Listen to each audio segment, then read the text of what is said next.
Yeah, guys, I'm back. It's been 3 years since I've even posted on my YouTube, but on WhatsApp, TikTok, and a few things, people asking me to give my advice on what I think for anyone doing the 5K challenge. So what this 5K challenge is essentially is 5K a day for 30 days, and this will total you to about 150 kilometers over a 30-day period. Now, my first advice for anyone thinking about doing this challenge is refueling, getting the right nutrition.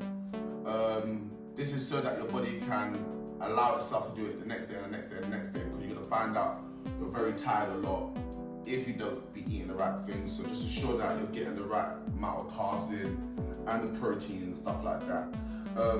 Number 2, I would recommend is your recovery, just ensuring that you're getting the right amount of sleep. Use a massage gun. It will help on your quads, your knees, your calves, your glutes, your hamstrings. It's just a great way of helping that recovery process. I would also recommend icing your knees out from time to time as well. That helps me get through it after about 10 days, because I almost gave up a few times if I hadn't been doing the icing and that. My advice number 3 would be essentially your organizational skills. So this is like, I would like to get my run done in the morning and then sort of the rest of my day, whether that's going to work and doing other things, go and see clients. So I'd recommend just organize yourself. If you can't do your runs in the morning because you've got work, do it in the evenings. But the main thing is every day from the day before, you should know when you're doing your runs. So if you're going to be doing it in the morning, you're going to be doing it in the evening, you're going to do it at 7 p.m. at a run club, you're going to be doing it with a friend. You should always be on top of when your runs are coming and not just be freestyling, because it's hard to balance these sort of things. And another thing I would also recommend is having the right running trainers. If you don't, your knees will just give out. You just get shin splints. I don't think you're able to do the challenge. So just ensuring that you have the right trainers, and these can be any sort of trainers that have, I'd say, like a 4-inch platform. A 4-inch platform. Just give that cushion for your knees when it's hitting the concrete constantly. Advice number 4 would be listen to your body. Yeah, listen to your body. So when I was running, I used to run a lot at a zone 2 pace. So I can run 5K in sub 20. However, I would run a lot of my 5Ks during that challenge at 29, 32 paces, running at a higher cadence. So your cadence is the steps per minute.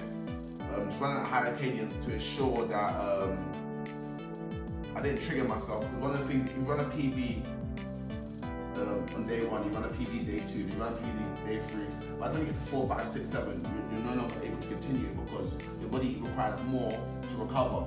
But if you run at a slower pace, at more at a zone 2 pace, you're able to do it the next day, and the next day, and the next day, and the next day. And zone 2 pace essentially is when you're able to run with somebody and still speak to them. So if you can run and still be speaking whilst running, that's what I would call a zone 2 pace. And anything beyond, where it starts from more difficult, it's when you get into your zone 3, 4, 5, and then essentially 6 where you can't run, because you're going for a PB basically. And last thing, number 5, I'll say, is have a community or a friendship group that supports you in that. So for me, I have a run group. So on the weekends, sometimes I do it with a run group, and then I might meet up with my friends and do it. Then I've got a friend from Platinum I'll do it with. Just mix it up, keep it exciting, change the sceneries, because you don't want to start hating running, and that can happen when you're running every day and it just starts to become tedious. So ensure that you're doing those things, and I think you will enjoy the challenge. End of the day, it is a challenge at the end of the day. You're not always going to enjoy it, but the main thing is to give it an attempt, do your best, and have a try. It's a bit of fun. Don't injure yourself, listen to your body, organize yourself, get the right recovery and the right nutrition, and you'll be good to go. Thank you for listening. Have a nice one. Over and out.